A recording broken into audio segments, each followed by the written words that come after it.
J'aimerais commencer à lire un court passage dans 1 Corinthiens 10. Dans 1 Corinthiens 10, versets 1 à 6.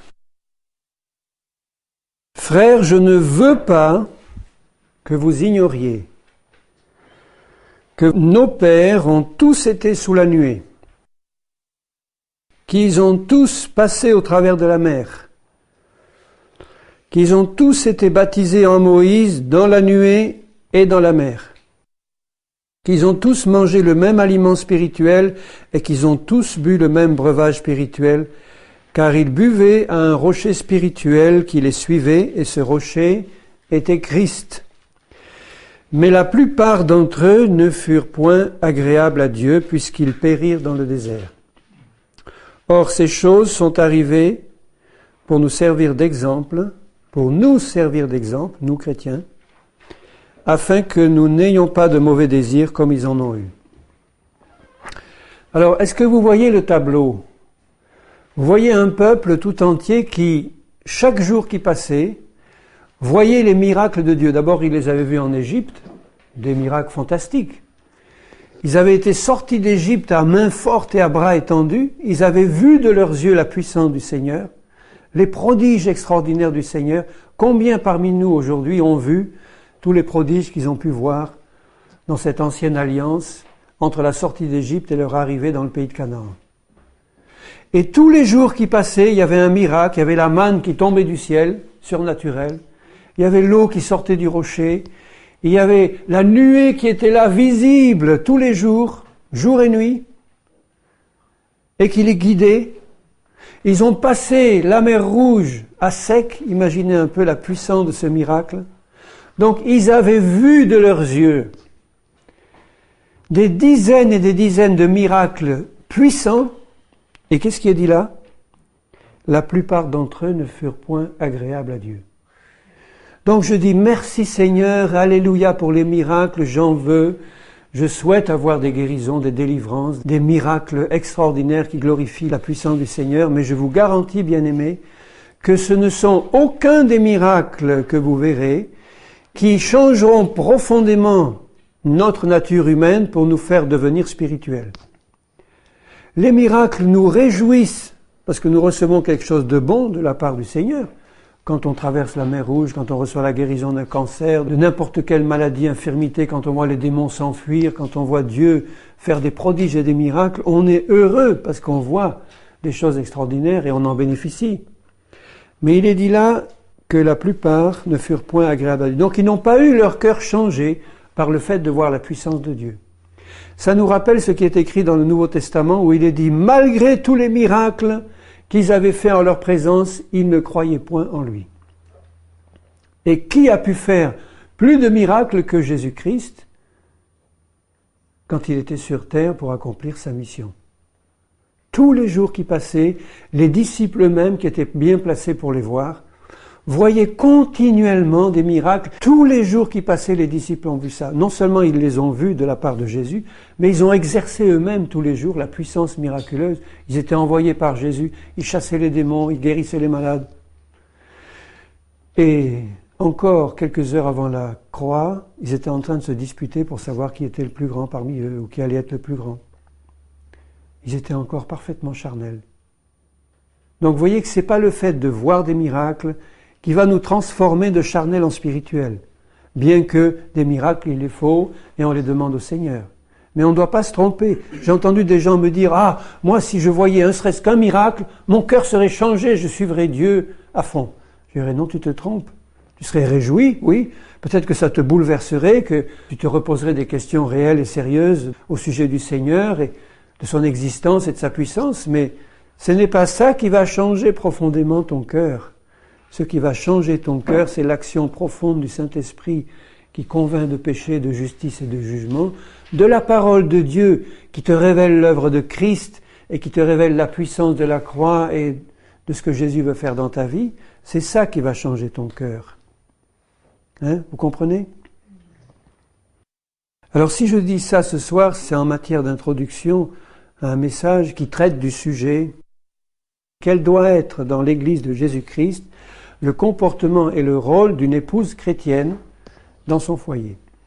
Vous remarquez que j'ai souvent traité le cas contraire et que j'ai parlé abondamment du rôle du mari vis-à-vis de son épouse et dans le foyer. Parce qu'il est écrit que le mari est le chef de son foyer et qu'il faut donc commencer par le traiter lui. Ce qui ne signifie pas que l'épouse n'a pas son rôle à jouer dans le foyer et vis-à-vis du Seigneur. Donc je veux en parler de manière approfondie ce soir. Ce que le Seigneur attend des épouses, donc ça s'adresse à toutes les femmes de l'Église, parce qu'elles sont toutes destinées à être, sauf celles qui ont reçu le don de célibat, et encore, elles ont aussi un rôle de femme à jouer dans l'Église, mais le rôle d'épouse n'est pas différent de celui du rôle de femme dans l'Église, sinon qu'il y a des relations particulières entre mari et femme, mais l'esprit est le même. Quand j'ai parlé du rôle de la femme dans l'Église, on a bien vu un certain nombre de caractéristiques propres à l'appel que Dieu lance aux femmes dans l'Église, qui vont se retrouver dans le rôle de l'épouse vis-à-vis de son mari ou dans son foyer. L'esprit du Seigneur est le même, bien qu'il y ait un éclairage particulier pour le foyer et pour l'épouse.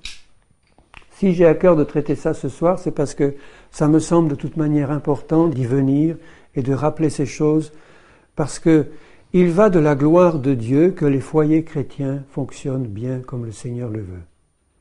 C'est vraiment la gloire de Dieu, c'est le salut des âmes qui est en jeu.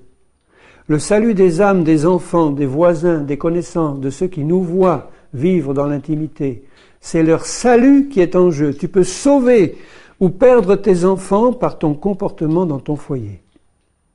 Et tu peux sauver et perdre ton voisin, qui te voit vivre tous les jours, si c'est le cas, par ton comportement dans ton foyer. Parce qu'il y a peu de choses qui échappent aux païens qui nous entourent. Soyez sûrs qu'il y a peu de choses qui leur échappent. Alors si je vous dis ceci, c'est pour vous encourager à recevoir du Seigneur ce qu'il désire vous donner, parce que dans la mesure où on comprend la volonté de Dieu pour nous, ça veut dire que quand on se tourne vers lui d'un cœur honnête en disant « Seigneur, il me manque encore ceci et cela, mais je vois dans ta parole que tu désires que la femme, l'épouse, soit comme cela, donc tu es prêt, toi, Seigneur, à lui donner ce qu'elle te demande parce que ça correspond à ta volonté. Quand tu lui apportes tes besoins et tes soupirs, tes désirs, le Seigneur va t'exaucer si tu pries selon sa volonté. Je vais commencer par lire le fameux passage d'Éphésiens 5. Alors, ne soyez pas peut-être découragés à l'avance en disant « Oh là là, qu'est-ce que je vais encore prendre ce soir et je vais sortir de là ?» Non, du tout. C'est toujours dans un but d'exhortation, dans un but d'édification que la parole est donnée. Il dit dans 1 Corinthiens 5, à partir du verset 20, « Rendez continuellement grâce pour toutes choses à Dieu le Père au nom de notre Seigneur Jésus-Christ, vous soumettant les uns aux autres dans la crainte de Dieu. » Donc cette soumission générale les uns aux autres s'exerce en fonction de ce que Dieu dit. Je ne peux pas me soumettre à quelqu'un qui ne m'annonce pas la parole de Dieu. Et il ajoute aussitôt, « Femmes, soyez soumises à vos maris comme au Seigneur. » Ah mais mon frère Henri, si j'avais un mari comme le Seigneur, ça serait facile de me soumettre à lui. On verra ce cas-là tout à l'heure. Là, il dit, « Soyez soumises à vos maris comme au Seigneur. » Ça veut dire que déjà dans le cœur de l'épouse, ce qui est tout à fait contraire à l'esprit du monde actuellement, elle doit considérer son mari comme son Seigneur. Qu'il soit ou non chrétien, il l'est. Évidemment, si c'est un mari non chrétien qui se comporte comme il ne devrait pas se comporter, il ne reflète pas l'image du Seigneur tel que le Seigneur veut se manifester, c'est sûr. Mais dans le plan du cœur de Dieu, tout mari doit représenter dans son foyer le Seigneur. Donc le Seigneur fait un travail dans le cœur du mari pour qu'il soit transformé à l'image du Seigneur et dans le cœur de la femme pour qu'elle soit transformée à l'image de l'Église. Mais là, dès à présent, il dit « Soyez soumis à vos maris comme si c'était le Seigneur. » Vous vous rendez compte ? Il ne dit pas « Attendez qu'il soit parfait pour vous soumettre à lui. » Parce que tant qu'il ne sera pas parfait, j'ai entendu des femmes chrétiennes me dire « Moi, tant que mon mari sera comme ça, il peut toujours courir, mais moi je ne me soumettrai pas à lui. Mais tu te trompes, parce que la soumission, je le répète, est une attitude générale de l'être tout entier et du cœur vis-à-vis de quelqu'un.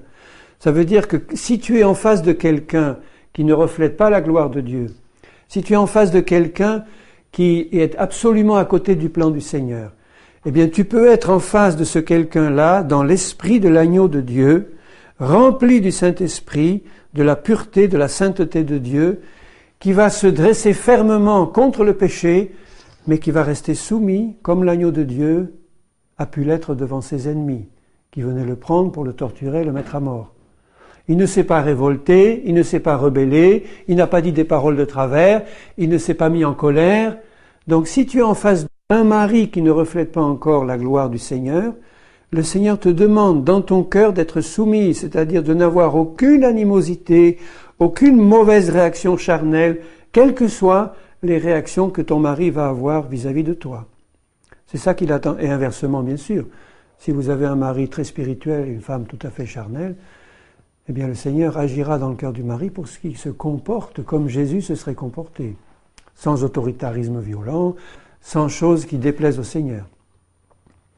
Donc c'est ça qu'il faut comprendre au départ, c'est que nous devons tous être soumis au Seigneur, il le dit au verset précédent, donc tous avoir vis-à-vis du Seigneur une profonde révérence devant sa parole et devant ce qu'il est et ce qu'il nous dit. Maintenant, cette révérence vis-à-vis du Seigneur et de ce qu'il nous dit, il est dit que les femmes doivent l'avoir vis-à-vis de leur mari, mais en ayant la sagesse de discerner dans tout ce qui vient du mari, si quelque chose vient du Seigneur ou ne l'est pas, on n'est pas obligé d'obéir à quelque chose qui ne vient pas du Seigneur. Si le mari veut te faire faire quelque chose qui est contraire à la volonté de Dieu, la femme soumise va avoir l'autorité spirituelle et la fermeté pour lui dire « Mon chéri bien-aimé, je te dis non, parce que ce que tu me demandes ne vient pas de Dieu. » Mais elle le dit avec un tel esprit de soumission, avec un tel esprit de l'agneau dans le cœur, que le mari comprendra qu'il a en face de lui quelqu'un qui n'est pas une rebelle. Parce que la rébellion va s'extérioriser par toutes sortes de mauvais sentiments et de mauvaises réactions qui ne sont pas dans la volonté de Dieu. Donc je l'ai déjà dit, mais je voudrais que vous compreniez, mes sœurs bien-aimées, que la soumission, et d'ailleurs pour nous aussi, hommes, d'abord au départ, c'est une attitude de cœur qui nous demande d'être bienveillants, d'être dans l'esprit de Jésus-Christ vis-à-vis de tous ceux qui nous entourent et vis-à-vis de même nos ennemis ou des autorités qui pourraient être mauvaises dans le monde. Quand il est dit « soyez soumis aux autorités », c'est le même principe. Vous avez des autorités qui sont absolument épouvantables ou contraires à l'esprit du Seigneur ou qui veulent faire aux hommes des choses qui ne sont pas dans le plan de Dieu. Dieu nous demande d'être soumis. Ça veut dire, être soumis, ça veut dire, eh bien, tu vas pas te syndiquer parce que le syndicat c'est la rébellion. Tu vas pas faire des actions revendicatives, des actions pour s'opposer à ton patron, des actions pour s'opposer à l'autorité. Tu vas pas t'opposer violemment aux autorités que Dieu a placées sur toi. Tu vas savoir en tant que chrétien ce que tu dois faire. Tu vas avoir une attitude respectueuse, mais tu ne vas pas obéir à rien de ce qui t'est demandé si c'est contraire à la parole de Dieu. Tout en ayant un cœur soumis, c'est-à-dire non rebelle, un cœur qui s'abaisse et qui s'humilie, mais un cœur qui est ferme dans la parole de Dieu. Est-ce que déjà ça, c'est bien compris? C'est bien compris? Il faut que ce soit clair. La différence entre une attitude de cœur de soumission, qui est en fait une attitude d'humilité, une attitude qui correspond à celle de l'agneau de Dieu, mais en même temps une attitude de fermeté dans la sainteté par rapport à la parole de Dieu. Donc une femme soumise a le devoir de dire non à un mari qui voudrait lui imposer des choses qui sont contraires à la parole de Dieu, tout en restant parfaitement soumise, parce qu'elle n'exprime aucune rébellion, elle n'exprime aucune réaction charnelle mauvaise vis-à-vis des mauvaises choses que son mari est en train de faire. Et là, c'est important de le comprendre parce que, je répète, cette loi spirituelle que le Seigneur doit nous apprendre tout au long de sa parole, le Seigneur veut nous dire ceci, ce n'est pas ce qui nous arrive qui compte, c'est la manière dont on réagit à ce qui nous arrive qui compte pour Dieu. Tu peux avoir à côté de toi le mari le plus épouvantable, si toi tu réagis de manière charnelle à ce côté épouvantable, tu seras tenu personnellement responsable à 100% par Dieu de tes mauvaises réactions. Tu ne pourras pas dire devant le Seigneur, Seigneur, c'est parce que mon mari est méchant, charnel et tout, que j'ai été obligé de lui répliquer sur ce ton. Non, ça ne marchera pas devant le Seigneur. Tu pourras essayer d'invoquer ça, ça ne marchera pas. Le Seigneur te dira, tu es responsable à 100% de tes mauvaises réactions charnelles. C'est valable aussi pour le mari. Si le mari se dit à lui-même, eh bien, parce que ma femme est une chipie, donc j'ai le droit de réagir d'une manière charnelle, il se trompe. Il n'a aucun droit. Alors, puisque le Seigneur nous attend personnellement au virage, il attend au virage les maris pour leur montrer leurs mauvaises réactions et les travailler pour qu'ils comprennent que leur rôle est d'être comme Christ. Il attend au virage les épouses pour leur montrer que quelle que soit la qualité spirituelle de leur mari, c'est lui le Seigneur, avec les réserves que je viens de vous dire, c'est lui le Seigneur du foyer, et en aucune façon, je ne dois excuser mes mauvaises réactions par les mauvaises réactions de mon mari. Je dois de toutes les manières manifester les réactions de Christ, quelles que soient les choses que mon mari peut me faire vivre.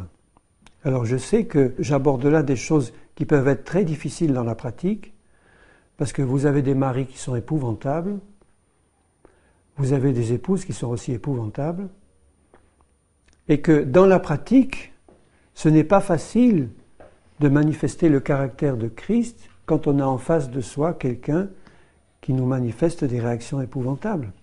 Mais après tout, c'est ça la vie chrétienne, que ce soit dans le foyer, que ce soit dans le monde, que ce soit vis-à-vis de nos ennemis, que ce soit vis-à-vis de ceux qui nous traitent injustement. Le Seigneur nous demande d'être travaillé dans notre cœur pour être capable de réagir comme Christ, de prier pour nos ennemis, de leur faire du bien. Comment veux-tu prier pour ton mari et lui faire du bien si tu réagis charnellement à ses mauvaises réactions? C'est impossible. Et inversement.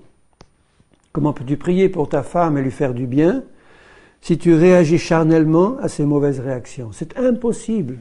Donc dans cette situation-là, le couple va à volo et va à la destruction.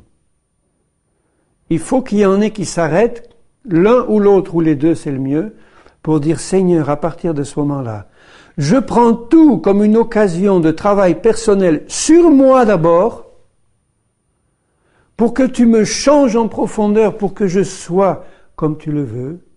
Et là, tu as une chance de réussir quelque chose dans mon foyer.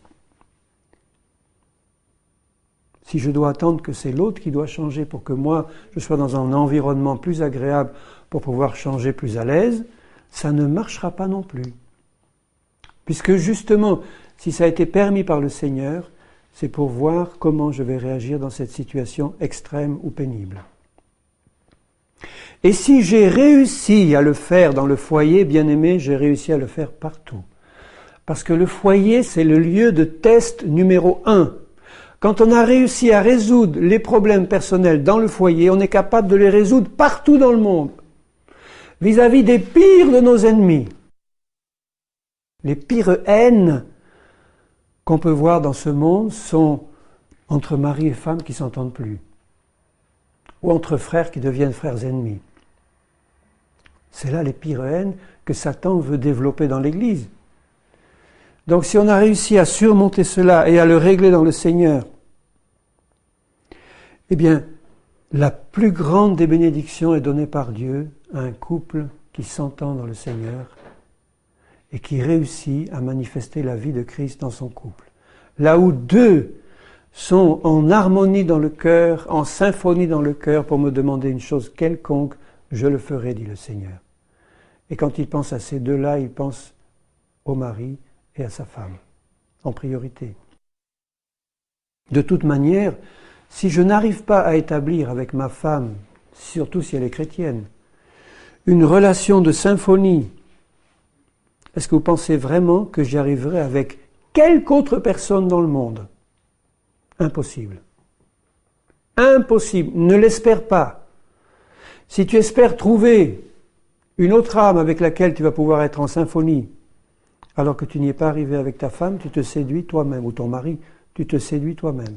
Et ça aboutit à ce qu'on voit, tiens, j'ai trouvé l'âme sœur, je me suis jamais entendu avec ma femme, mais brusquement je trouve l'âme sœur, alors on quitte l'ancienne, on revient avec la nouvelle. C'est une séduction, bien-aimé. Une séduction de l'ennemi qui ne mène à rien qu'à l'enfer, qu'à la destruction. Parce que ce qu'on n'a pas réussi à faire dans son couple, on ne réussira pas à le faire dans le nouveau. En tout cas, en étant en désobéissance par rapport à ce que le Seigneur dit. Car le mari est le chef de la femme, le chef c'est-à-dire la tête, comme Christ est le chef de l'Église qui est son corps et dont il est le sauveur. Donc, le rôle du mari par rapport à sa femme, c'est d'être en quelque sorte l'image du sauveur de son épouse. Voyez la responsabilité en passant des maris. Le mari doit agir comme le sauveur de sa femme. Et un sauveur, c'est celui qui donne sa vie pour sa femme. Comme Christ a donné sa vie pour l'Église, son épouse. Donc l'esprit du sauveur doit animer le mari, et l'esprit de l'épouse Église doit animer l'épouse du foyer. Or, de même que l'Église est soumise à Christ, remarquez le « est ». Il n'est pas dit que l'Église sera un jour soumise à Christ ou devrait être soumise à Christ. Il est dit de même que l'Église est soumise à Christ. Ça veut dire, bien-aimé, que si dans ta marche chrétienne, tu n'es pas soumis à Christ, tu ne fais pas partie de l'Église de Jésus-Christ. Parce que l'Église, qui est composée de ceux qui sont vraiment soumis à Christ, elle est par définition soumise à Jésus-Christ. Ça ne veut pas dire qu'il ne puisse pas y avoir des difficultés, des chutes, mais ça veut dire que dans le fond du cœur, dans l'Église de Christ, il y a en numéro 1 le désir intense, profond d'obéir en tout à son Seigneur, de lui être entièrement soumis en tout, de recevoir la révélation de ses paroles, pas pour le plaisir de la connaissance, mais pour entrer dans la soumission. Père, non pas ma volonté, mais la tienne. Donne-moi la révélation de tes paroles parce que je veux marcher dans ta parole. Je veux t'être soumis, t'obéir, tout. Faire ta volonté. Donc, puisque l'Église est soumise à Christ, les femmes aussi doivent l'être à leur mari en toutes choses. En toutes choses. Avec la réserve que j'ai indiquée précédemment, si tu as un mari qui n'est pas spirituel, qui veut te faire des choses contraires à la parole, tu restes soumise, tu ne fais pas d'esclandre, à la limite tu ferais mieux de te taire, de rien dire, mais tu ne vas pas faire, quel que soit le coût que ça représente pour toi, le prix que tu vas devoir payer, en injure, en mauvais traitement, tu ne vas pas faire quelque chose que Dieu interdit si ton mari te le demande. Avec cette réserve importante-là, eh bien les femmes, les épouses, doivent être soumises à leur mari en toutes choses. T-O-U-T-E-S, toutes choses, sans une seule exception. Est-ce que cela veut dire qu'il faut être une carpette et rien dire, et ne jamais discuter, et ne jamais partager sa conviction? Pas du tout. J'ai exhorté il n'y a pas très longtemps une épouse chrétienne dans un foyer qui marche bien, mais qui me disait, en conversation comme ça, elle dit, à propos de quelque chose, d'une direction à prendre, et qui me disait, mais moi, je ne veux rien dire à mon mari, j'attends que Dieu lui parle. Je dis, mais toi, est-ce que tu as une conviction personnelle quant à la direction? Elle dit, oui, moi je l'ai à 100%. Lui, il l'a pas, j'attends que Dieu... Je dis, mais ton devoir, bien-aimée sœur, c'est de lui partager ta conviction, sans faire le forcing, mais de lui dire, voilà, moi j'ai ça sur le cœur, vraiment, j'ai cette conviction-là. Je la partage parce que j'ai vraiment le sentiment que ça vient de Dieu. Maintenant, je te la donne, et puis toi tu pries, et puis on va prier ensemble. Et, tu vois, c'est comme ça que on peut avancer ensemble dans la connaissance de Dieu. Donc une soumission parfaite en toutes choses ne veut pas dire qu'on ne doit jamais discuter, qu'on ne doit jamais parler, qu'on ne doit jamais échanger. Il y a des moments où c'est pas possible parce que le mari ne le permet pas. Mais dans ce cas-là, on se tait. Mais si on sent que l'ouverture est à la discussion, à ce moment-là, ben voilà, je partage ce que j'ai sur le cœur, je te le dis, et je te dis que ce que tu es en train de faire ou d'envisager n'est pas bon du tout. Et je te dis que si tu vas sur cette direction, dit l'épouse soumise, tu vas à une catastrophe. Ça peut très bien se dire entre une femme et son mari. Mais quand ça se dit dans l'amour et dans la paix du cœur, et dans la conviction que donne l'Esprit du Seigneur, eh bien c'est des choses qui passent. Alors que si c'est dit dans la colère et dans l'animosité, ça ne passera pas, ça déclenchera quelque chose de contraire. Et ensuite, il s'adresse beaucoup plus longuement d'ailleurs aux maris pour leur demander d'aimer leur femme comme Christ a aimé l'Église. Donc ce que je dis à l'épouse ce soir vis-à-vis du mari doit forcément se placer dans le contexte général de la parole et de l'action du mari dans le foyer. Mais là, comme je m'adresse spécialement aux épouses, j'insiste plus sur le rôle de la femme dans le foyer. Dans Colossiens 3,18, « Femmes, soyez soumises à vos maris comme il convient dans le Seigneur. Marie, aimez vos femmes et ne vous aigrissez pas contre elles. » Donc il insiste à nouveau sur la soumission de la femme et sur l'amour du mari pour son épouse. Et c'est toujours ainsi, c'est peut-être curieux, mais le Seigneur ne dit pas « Femmes, aimez vos maris », si, il le dit bien sûr, c'est dans l'esprit de la parole, mais le Seigneur veut insister particulièrement sur la soumission de la femme en revenant constamment sur ce problème particulier en disant aux épouses « Sois soumise à ton mari ». Sois soumise à ton mari. Et il insiste constamment auprès des maris en disant « Marie, aime ta femme ». Il pourrait lui dire « Sois lui soumise dans le Seigneur, si elle t'apporte quelque chose du Seigneur, tu te... » Bon, il dit pas ça, ça va de soi. Mais il dit « Marie, aime ta femme dans le Seigneur, de l'amour de Christ. » Et il dit à la femme « Femme, sois soumise à ton mari. » Il faut croire que le problème des hommes, c'est un manque d'amour, et le problème des femmes, c'est un manque de soumission. Peut-être que dans la nature de la femme, il y a une tendance naturelle qui ne doit pas se retrouver dans le Seigneur, à se rebeller. Mais en tout cas, le Seigneur insiste auprès des femmes chrétiennes et il leur dit « Femmes, sois soumises, sois soumises ». Alors vous vous rendez compte la difficulté de la tâche, l'impossibilité de la tâche si le Saint-Esprit n'est pas là, dans un monde qui est complètement rebelle, dans un monde où les rôles de l'homme et de la femme sont de plus en plus inversés, dans le monde où la femme devient le chef du foyer, où la femme commande les rênes de l'économie et de la politique maintenant, où elle devient de plus en plus en position de domination, on le voit beaucoup plus encore dans certaines nations comme les États-Unis que chez nous, où donc ça devient, vis-à-vis de l'esprit du monde, complètement fou de dire à une femme « il faut que tu sois soumise en toute chose à ton mari ». C'est complètement vieux jeu, c'est complètement mais ahurissant que même dans l'église de Jésus, on puisse dire des choses comme ça aujourd'hui. Et pourtant, la parole de Dieu ne change pas. Aujourd'hui, comme il y a 2000 ans, comme éternellement, Dieu dira aux femmes, enfin je veux dire éternellement jusqu'au retour du Seigneur, il dira aux femmes, sois soumise à ton mari. Humilie-toi devant lui, abaisse-toi, ne dis rien,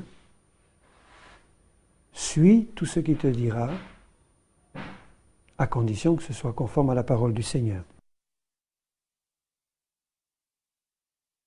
Dans l'épître de Paul à Tite, au chapitre 2, il dit à Tite, « Pour toi, dis les choses qui sont conformes à la saine doctrine. » Ce sont celles que je suis en train de vous donner ce soir, bien-aimés. C'est conforme à la saine doctrine. Dis que les vieillards doivent être sobres, honnêtes, modérés, saints dans la foi, dans la charité, dans la patience. Dis que les femmes âgées, du temps de Paul, une femme âgée, c'était déjà 35 ans, doivent aussi avoir l'extérieur qui convient à la sainteté. Donc, les femmes âgées, à l'époque, avaient peut-être tendance, beaucoup plus que les autres, à avoir un extérieur qui n'était pas conforme à la sainteté. Donc, il y a une question de sainteté du cœur à laquelle doit correspondre un état extérieur qui est conforme à la sainteté. Elles ne doivent être ni médisantes, ni adonnées aux excès du vin, qu'elles doivent donner de bonnes instructions dans le but d'apprendre aux jeunes femmes. À quoi alors? Apprendre quoi? À aimer leur mari. Là, il dit aimer leur mari. Mais il ajoute, et leurs enfants, à être retenus, chastes, occupées aux soins domestiques, bonnes, soumises à leur mari. Il ajoute, aimez vos maris et soumises à vos maris. On ne peut pas faire l'un sans l'autre d'ailleurs, vraiment. afin que la parole de Dieu ne soit pas blasphémée. Donc vous voyez qu'il y a plusieurs façons de blasphémer. On peut blasphémer par la bouche en disant des insanités contre Dieu, mais on peut blasphémer par nos actes en étant rebelle au mari. Tout ce qui est contraire en fait à la parole de Dieu est un blasphème dans notre comportement, puisque c'est un reniement de ce que Dieu demande. Donc si je vois ce que Dieu veut apprendre aux jeunes femmes au travers là de l'enseignement des anciennes, c'est aimer leur mari et leurs enfants, être retenues, chastes. Donc vous voyez le tableau que ça dresse.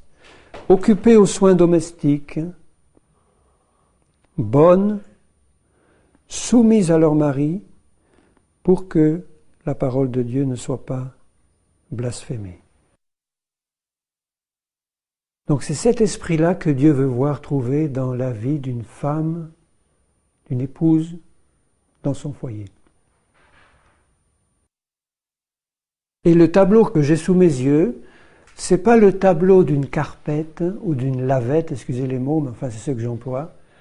C'est le tableau d'une femme remplie du Saint-Esprit, remplie de la sagesse du Seigneur, de la fermeté du Seigneur, de la droiture de Dieu, qui connaît son rôle et qui a laissé le Seigneur la travailler pour pouvoir être pleinement dans le rôle que Dieu lui demande.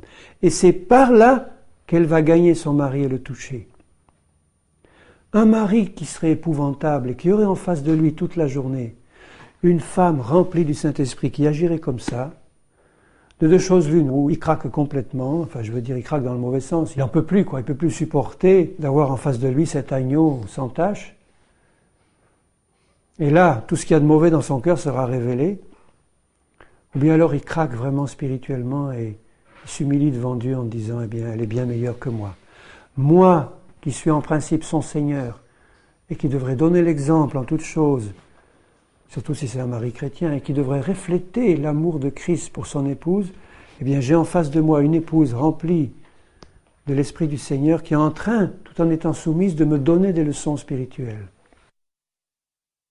Mais donner des leçons spirituelles, c'est pas passer sa journée à critiquer son mari ou à lui asséner des versets bibliques ou des coups de Bible sur la nuque, ou de lui dire ce que tu es en train de faire c'est pas bien, tu devrais faire ci, tu devrais pas faire ça. Ça, ce sont des paroles de femmes rebelles. Les paroles de femmes soumises, c'est simplement ne rien dire, ou simplement dire des choses qui viennent de la part du Seigneur parce qu'elles sont dites à propos, elles sont dites sous l'onction du Seigneur, elles sont dites parce que le Saint-Esprit a ouvert sa bouche pour lui faire parler. Des mots qui vont toucher le cœur du mari parce qu'ils seront dits dans l'amour et dans la sainteté, et que tout son comportement va refléter la gloire de Dieu, et c'est ça qui va toucher le mari. Il va s'humilier devant le Seigneur en disant « Seigneur, quel pauvre type je suis de traiter mon épouse comme je la traite, alors que j'ai en face de moi une femme qui est remplie du Saint-Esprit. » Dans la première épître de Pierre, au chapitre 2 et au verset 11, il dit « Bien-aimés, je vous exhorte comme étrangers et voyageurs sur la terre, à vous abstenir des convoitises charnelles qui font la guerre à l'âme. » S'il y a la guerre dans un foyer, bien-aimés, s'il y a la guerre dans un foyer, ce ne sont que les convoitises charnelles de l'un ou de l'autre qui se manifestent dans une cacophonie de sons discordants. Ayez au milieu des païens et au milieu des chrétiens, je suis au verset 12, 1 Pierre 2,12. Ayez au milieu des païens une bonne conduite. Et la bonne conduite, c'est la conduite conforme à ce que le Seigneur demande de toi. Une bonne, c'est pas le fait d'être bien éduqué, d'avoir une bonne éducation, d'être stylé, de savoir dresser une table ou mettre des fleurs, c'est pas ça. Une bonne conduite, c'est agir comme Dieu me le demande. Afin que là même où il vous calomnierait comme si vous étiez des malfaiteurs, si ton mari, femme chrétienne, va jusqu'à te calomnier comme si tu étais un malfaiteur, eh bien, il remarque vos bonnes œuvres et glorifie Dieu au jour où il les visitera. Ça veut dire que si tu as un mari impossible, Dieu te demande d'être comme Christ pour manifester dans tes bonnes œuvres et ta bonne conduite quelque chose qui va glorifier Dieu et faire glorifier Dieu par ton mari le jour où il va être visité. Parce qu'il va être visité. En te comportant comme Christ veut que tu te comportes, tu vas amasser sur lui des charbons ardents.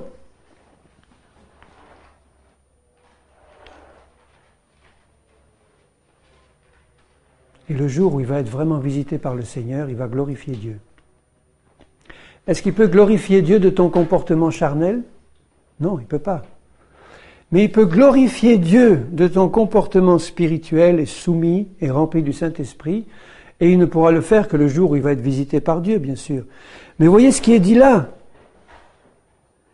que si nous avons une bonne conduite au milieu de ceux qui sont à côté de nous, qui n'en ont pas, ils vont être visités, parce que le temps qui est employé, c'est le futur, le jour où il les visitera. Ça veut dire que ton comportement de femme soumise ne peut pas manquer de faire en sorte que Dieu va visiter ton mari un certain jour. C'est obligé. Tandis que si tu continues à te comporter charnellement vis-à-vis de lui, le Seigneur ne le visitera pas. Et non seulement il ne le visitera pas, mais son cœur s'endurcira et ça finira en catastrophe. Alors choisis. Qu'est-ce que tu choisis? Vous remarquez au passage que beaucoup de choses que j'adresse à l'épouse pourraient très bien s'appliquer au mari aussi. L'esprit, c'est l'esprit de Christ qui doit nous animer tous. Mais je prends le cas d'une épouse qui a en face d'elle un mari qui serait un païen, ou un mari qui serait un chrétien qui serait complètement à côté de son comportement de mari chrétien. Eh bien, je vous assure que là, c'est une promesse précieuse que vous devez garder, épouse, dans votre cœur. Ça veut dire que si vous avez, vis-à-vis de ces païens-là, ou de ces chrétiens charnels que serait votre mari, une bonne conduite, ils vont être visités et ils vont finir par glorifier Dieu. À condition que vous persévériez dans cette attitude et que même s'ils vous calomnient comme étant des malfaiteurs, ils remarquent vos bonnes œuvres, c'est-à-dire votre comportement semblable à celui de Christ et ce qu'il attend d'une épouse chrétienne. Et ils vont être visités parce que je vous assure qu'on finit par être touché dans notre cœur quand on a constamment en face de nous, à côté de nous, quelqu'un qui, malgré tous les mauvais traitements qu'il peut subir, manifeste jour après jour le caractère de Christ, la patience de Christ, la compassion de Christ, l'amour de Christ. Même les bourreaux qui torturaient les premiers chrétiens et qui les voyaient louer le Seigneur et prier pour leurs bourreaux, finissaient par être touchés dans le fond de leur cœur et à dire « mais c'est pas possible ». Dans le monde, on ne voit pas ça. Dans le monde, on voit constamment la dispute, la guerre, la vengeance de l'un contre l'autre. Tu m'as fait ci, ben moi je te fais ça, et puis ci, et puis ça. On peut avoir le cœur touché comme ça? On ne peut pas. On s'endurcit dans le péché. Tandis que quand il y en a un, qu'il soit mari ou épouse d'ailleurs, quand il y en a un qui a compris son rôle spirituel devant le Seigneur, il est capable d'amener l'autre à être touché par le Saint-Esprit, parce que l'autre verra que la parole de Dieu marche, fonctionne dans la vie de son épouse ou de son mari. Et puisque ça marche si bien, eh bien Seigneur, moi, j'ai envie d'obtenir ce que rien au monde n'a pu me donner, un changement de ma nature mauvaise pour ressembler à celle qui agit comme ça devant moi. Et il ajoute, donc c'est tout ça dans le même esprit, soyez soumis à cause du Seigneur à toute autorité établie parmi les hommes, au roi, au gouverneur, etc. Et il ajoute au verset 15, donc vous voyez, c'est le même esprit de soumission. Car c'est la volonté de Dieu qu'en pratiquant le bien, vous réduisiez au silence les hommes ignorants et insensés. Alors, épouse chrétienne bien-aimée, est-ce que tu veux réduire au silence ton mari ignorant et insensé, si c'était le cas, eh bien je te donne là la recette du Seigneur. C'est la volonté de Dieu qu'en pratiquant le bien, vous réduisiez au silence les hommes ignorants et insensés. Ça s'applique directement aux maris et aux femmes. Si en tant qu'épouse chrétienne, tu arrives à laisser le Saint-Esprit te changer, te travailler pour manifester le caractère de Christ vis-à-vis d'un mari qui serait ignorant et insensé par rapport à ce que Dieu lui demanderait, eh bien tu vas le réduire au silence. Ça finira par venir. Il y aura peut-être des tempêtes entre-temps, parce qu'il ne pourra pas supporter de te voir comme ça, mais il va être réduit au silence. En tout cas, c'est Dieu qui le dit.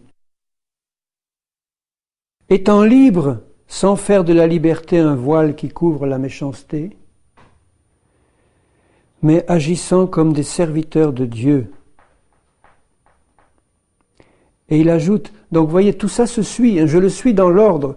Il vient de parler de la conduite générale des chrétiens au milieu des païens, de la conduite vis-à-vis de toutes les autorités. Ensuite, il parle aux serviteurs, et il dit au verset 18, « Serviteurs, soyez soumis en toute crainte à vos maîtres, non seulement à ceux qui sont bons et doux, mais aussi à ceux qui sont d'un caractère difficile, ce qui est souvent le cas de beaucoup de maris. »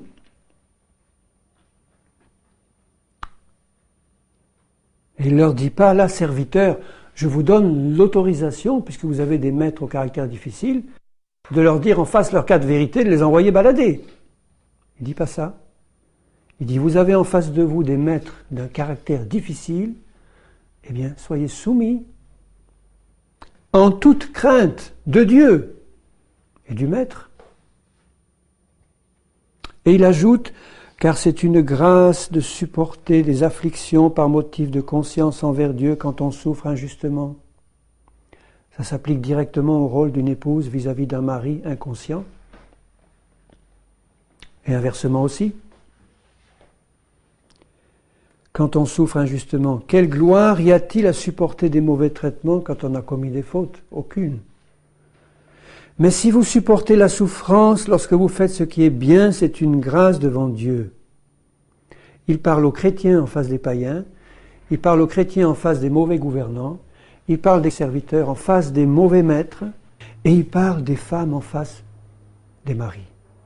Puisque tout de suite après, au chapitre 3 et au verset 1er, il ajoute « Femmes, soyez de même ».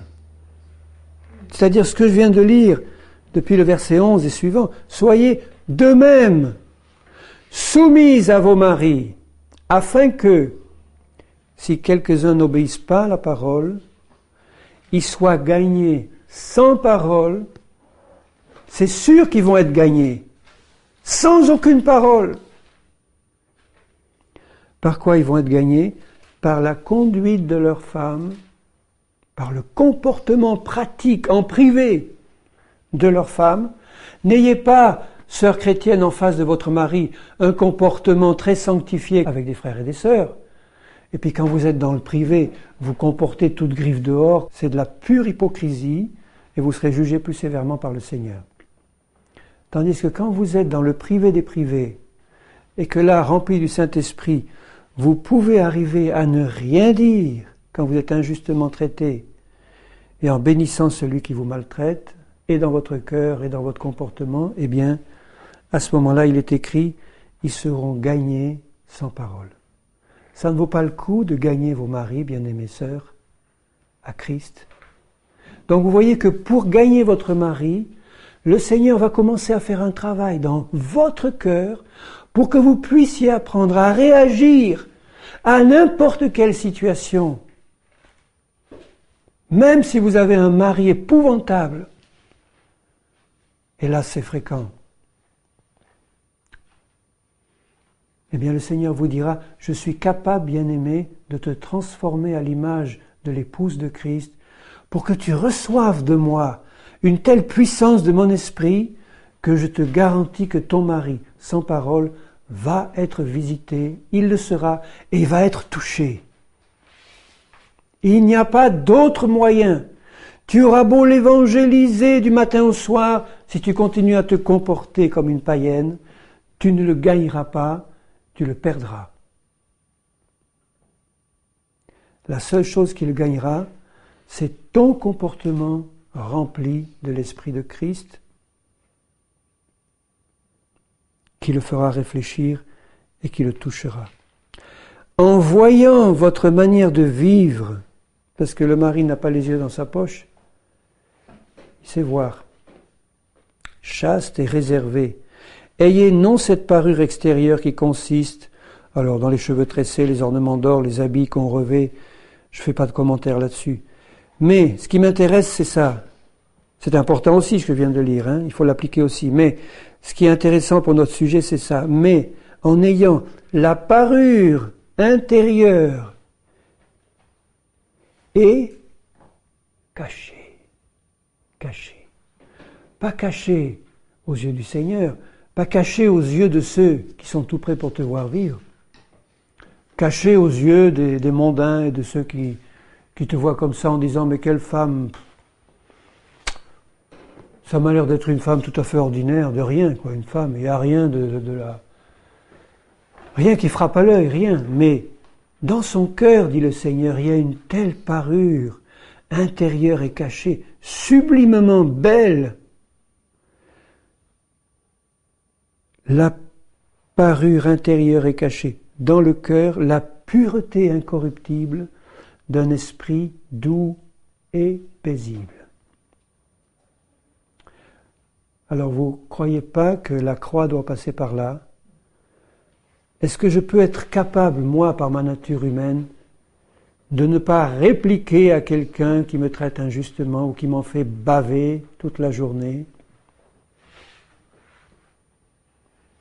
Si c'est le cas, Dieu t'attend au tournant.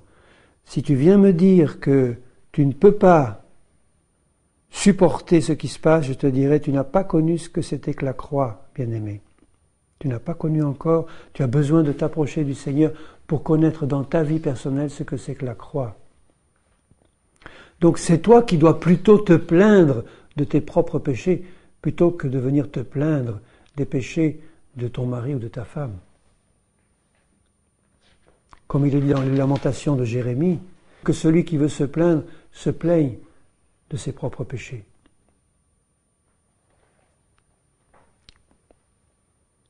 La pureté incorruptible d'un esprit doux et paisible.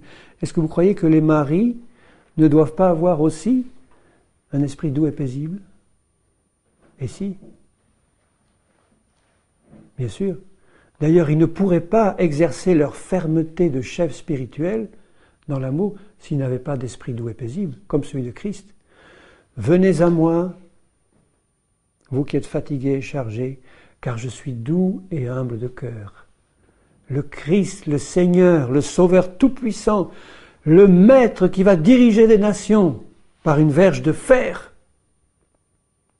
a un esprit doux et paisible. Donc tout ce qu'il fait n'est pas motivé par la colère ou par la vengeance et l'animosité, c'est animé par la sainteté de Dieu et le désir de faire la volonté du Père et d'amener par là les gens à être changés. Cet esprit doux et paisible qui est d'un grand prix devant Dieu. Un grand prix. Ce que Dieu va regarder dans ma vie, c'est pas si j'ai amené beaucoup de gens à la conversion, si aujourd'hui j'ai donné 100 traités ou que j'ai amené 10 personnes à Christ. Il va regarder le Seigneur ce qui a un grand prix à ses yeux. Est-ce que j'ai eu tout au long de cette journée un esprit doux et paisible? Est-ce que la paix de Christ et la douceur de Christ remplissaient mon cœur? Est-ce que j'ai donné le témoignage d'une bonne conduite à tous ceux à qui j'ai parlé? Et dans mon foyer. Ainsi se paraient autrefois les saintes femmes qui espéraient en Dieu, soumises à leur mari comme Sarah, qui obéissait à Abraham et l'appelait son Seigneur.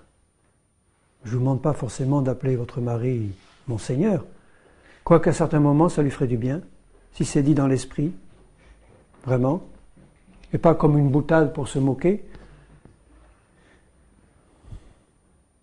et qu'il appelait son Seigneur parce que c'était vrai. Elle le vivait. C'est d'elle que vous êtes devenues les filles, bien-aimées sœurs, épouses. Vous êtes devenues les filles de Sarah.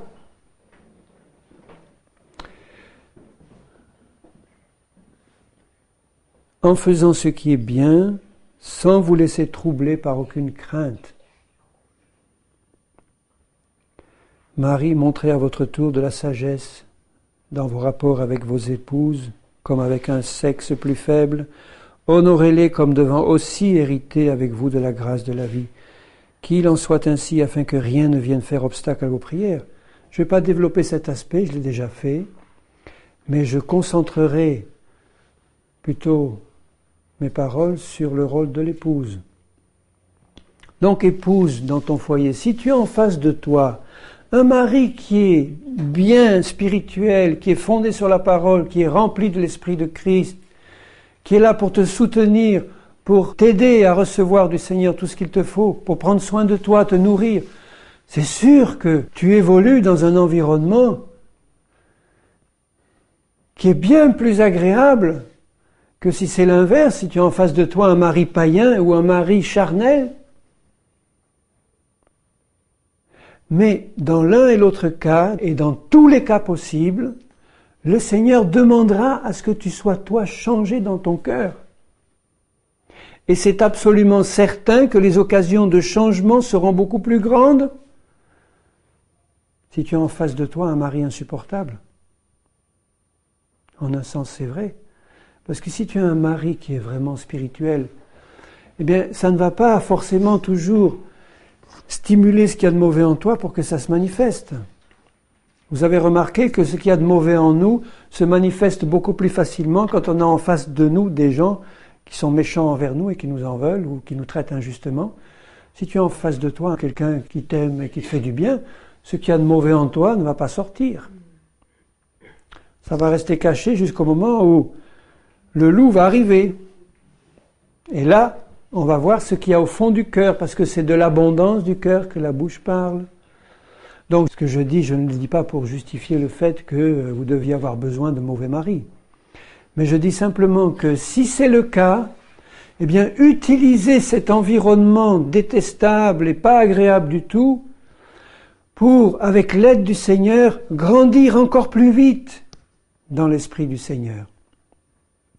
En disant, Seigneur, tu vois, j'ai pas encore la grâce d'avoir mon mari touché comme je l'espérais ou comme je l'espérerais, d'être en face de moi comme l'image de Christ telle que tu l'attends. Eh bien, en tout cas, tu attends de moi que je sois comme la femme que tu désires, l'épouse que tu désires.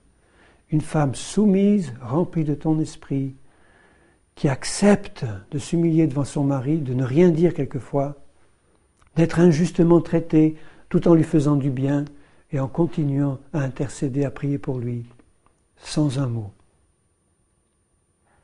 Parce que je sais qu'en le faisant, Seigneur, tu vas le toucher. Il va être visité par toi. Et lui aussi va changer. Si c'était l'inverse, si c'était un mari spirituel qui avait en face de lui une femme épouvantable, il raisonnerait de la même manière. Il dirait, je ne vais pas profiter de ma situation de chef pour imposer autoritairement des choses à ma femme, parce que de toute façon ça ne marcherait pas, elle est rebelle et charnelle. Mais ayant compris ce que c'est que le rôle d'un mari spirituel, je vais pouvoir me comporter avec elle dans un esprit doux et paisible et ferme, mais doux et paisible, pour qu'elle puisse être touchée le jour où tu la visiteras par mon comportement à moi, Seigneur. Le principe s'applique aussi. Alors le Seigneur languit, bien-aimé, de voir ses enfants parés de cette parure intérieure et cachée dans le cœur, qui est un grand prix à ses yeux, cette parure qui s'appelle un esprit doux et paisible. Et là, pour la voir, cette parure, il faut passer par la croix. Des chrétiens qui ne vivent pas cela sont des chrétiens qui ont besoin de passer par la révélation de la croix. Et si vous continuez, bien-aimés, à vivre d'une manière charnelle sans passer par la vie de la croix, un jour vous serez détruits et vous mourrez. Et quand je parle de mort spirituelle. Parce qu'on ne peut pas, toute sa vie, se dire chrétien et se comporter d'une manière charnelle jusqu'au bout. Rappelez-vous, 1 Corinthiens 10 que je vous ai lu, je le relis, parce qu'il y a un petit complément. Je reviens là en conclusion. 1 Corinthiens 10, 5. La plupart d'entre eux ne furent point agréables à Dieu puisqu'ils périrent dans le désert. Pour moi, ce n'est pas seulement une image, parce qu'un rebelle qui périt en restant rebelle, où va-t-il ? Il va être admis par la grâce miséricordieuse de Dieu dans le paradis éternel, uniquement parce qu'un jour il a confessé Christ. Ils avaient confessé le Seigneur comme leur Dieu. Ils avaient suivi Moïse. Ils étaient là dans le désert, et puis comme ils étaient en permanence rebelles, ils périrent dans le désert, et on voit très bien que c'est quelque chose de grave. Ne devenez point idolâtres. Le peuple s'assit pour manger et boire, ils se levèrent pour se divertir. Ne nous livrons point à l'impudicité comme quelques-uns d'eux s'y livrèrent, de sorte qu'il en tomba 23 000 en un seul jour. Où sont ceux qui périrent dans l'impudicité ? Vous croyez qu'ils ont été sauvés ? Moi, je ne le crois pas. Donc, si la mort vous surprend, alors que vous n'avez pas réglé ce problème de la croix dans votre vie, je ne vous garantis pas votre salut, bien-aimés. Je ne dis pas ça pour vous faire peur. Je dis ça pour vous montrer qu'il y a une solution prévue en Christ. C'est la repentance devant la croix. Pourquoi ils se sont comportés comme ça ? Parce qu'ils ne s'étaient pas repentis de leurs mauvaises œuvres. Parce qu'ils ne s'étaient pas inclinés devant le Dieu d'Israël en disant « Seigneur, je reconnais mon péché ». Et au lieu d'accuser mon mari de ses péchés ou ma femme de ses péchés, je n'ai pas reconnu les miens devant toi, je ne les ai pas réglés devant toi, Seigneur. Ne tentons pas le Christ. Tentez le Christ. Vous vous rendez compte jusqu'où ça va ? Une femme qui se rebelle contre son mari tente le Christ. Comme le tentèrent quelques-uns qui périrent par les serpents. Alors si les serpents viennent envahir ta vie ou ton foyer, ne commence pas à lutter, à chasser tel démon ou tel esprit avant d'avoir compris si vraiment tu étais soumise ou pas à ton mari. Ça ne servirait à rien de t'engager dans un combat spirituel si la rébellion est dans ton cœur. Est-ce que tu crois que ça marcherait ? Non. Les serpents pourraient te frapper. Ne murmurez pas comme murmurèrent quelques-uns d'eux. Est-ce que ça n'arrive pas à la femme, au foyer, de murmurer contre son mari qui la maltraite à ce point-là ? Qui périrent par l'exterminateur. La mort était là dans le camp. Pourquoi la mort y était ? Non pas parce que Satan devenait tout à coup plus fort que Dieu, mais simplement parce que la rébellion et la désobéissance étaient entrées dans les cœurs et que ça se manifestait par des actes et des comportements qui déplaisaient à Dieu. La porte était ouverte à l'ennemi et le serpent et le destructeur est venu dans le camp. Il viendra dans ton foyer pour le détruire si toi, tu ne veux pas changer personnellement devant Dieu. Pas ton épouse ou ton mari, toi. Et comme je parle aux femmes, je dis, toi, épouse, quel que soit ton traitement, si toi, tu ne veux pas changer pour avoir un comportement semblable à celui de Christ, tu seras détruite et ton foyer avec.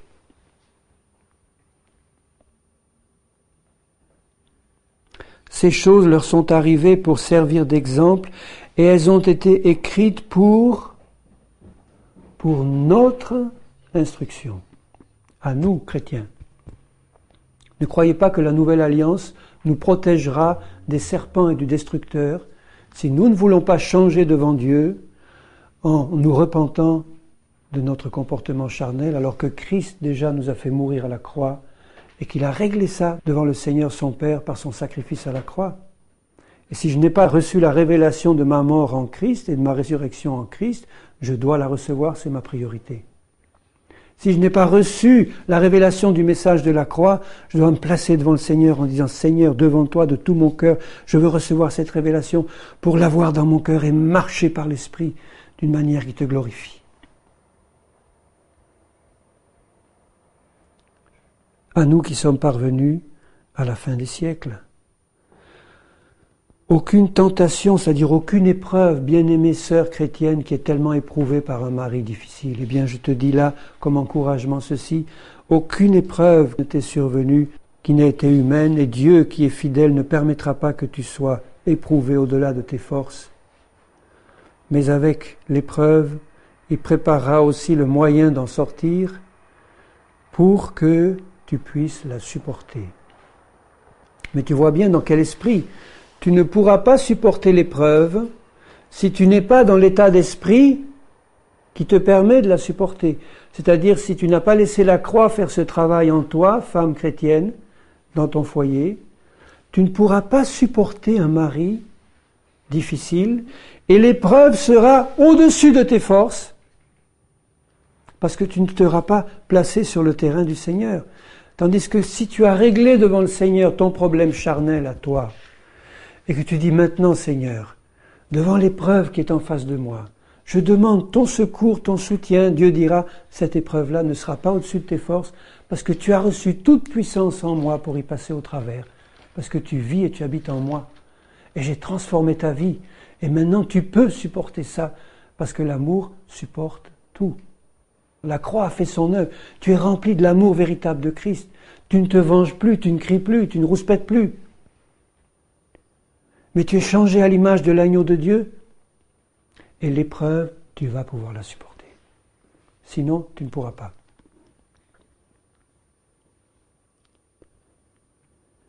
Je parle comme à des hommes intelligents. Alors je parle à des épouses intelligentes ce soir, en tout cas des épouses qui veulent recevoir toute l'aide du Seigneur dont elles ont besoin. Parce que je sais que beaucoup d'épouses sont maltraitées par leur mari. Je parle de foyers chrétiens. Je sais que beaucoup d'épouses ont beaucoup de mal à tenir. Je sais que beaucoup d'épouses ont besoin d'être encouragées et visitées par le Seigneur. Et qu'il les aime d'une manière particulière et qu'il est capable de le faire. Et le Seigneur le fera si tu acceptes, épouse du Seigneur, de te placer toi devant lui pour que tes problèmes personnels soient réglés devant Dieu. Ayant reçu du Seigneur ce qui te manque, tu pourras être un instrument puissant entre les mains du Seigneur dans ton foyer et tu pourras avoir la certitude, je dis bien la certitude, parce que les promesses on les a lues, que tu gagneras ton mari. Amen. Amen.